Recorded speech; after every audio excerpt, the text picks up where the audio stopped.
अस्सलाम वालेकुम। वालेकुम अस्सलाम। जनाब क्या हाल है? सही, ਤੁਹਾਡਾ ਨਾਂ क्या है? मोहम्मद आबिद। मोहम्मद आबिद। अपनी कौम सियाल कित्थों दे रहने वाले हो? दी चक दे जिला लोधरा, तहसील किरोड़ पक्का। जी हाँ।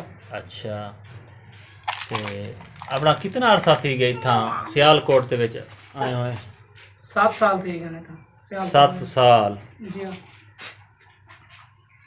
अच्छा, इतना क्या करें देवे? इतना मजदूरी करे ने, कम शम करे ने, जरा कोई कम शम आ गया।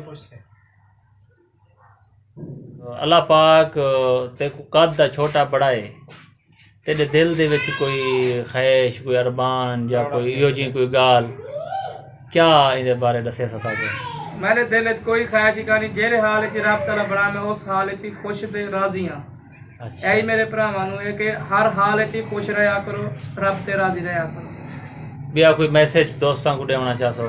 मैसेज यही है कि दोस्तां नूं देना वे, कोई ब्याह शादी कोई कुड़ी छुड़ी बैठी हो तो सानू मैसेज करके लाजमी फॉलो करके दस दिन ते फौरन ही अस आ जावांगे, कोई मसला नहीं ब्याह के बारे च। ਇਹ ਸਹੀ ਇਹਨਾਂ ਦੀ ਮਜ਼ਾਹੀਆ ਛੇਕੜੀ ਮਜ਼ਾਹੀਆ ਗਾਲ ਆਖਿਰ ਦੇ ਵਿੱਚ ਇੱਕ ਫਨੀ ਤੇ ਮਜ਼ਾਹੀਆ ਗਾਲ ਕੀਤੀ ਹੈ। ਖਿਲਾਵਣ ਹਸਾਉਣ ਵਾਲਾ ਬੰਦਾ ਹੈ। ਸਹੀ, ਅੱਲਾ ਸਹੀ को खुश रखे।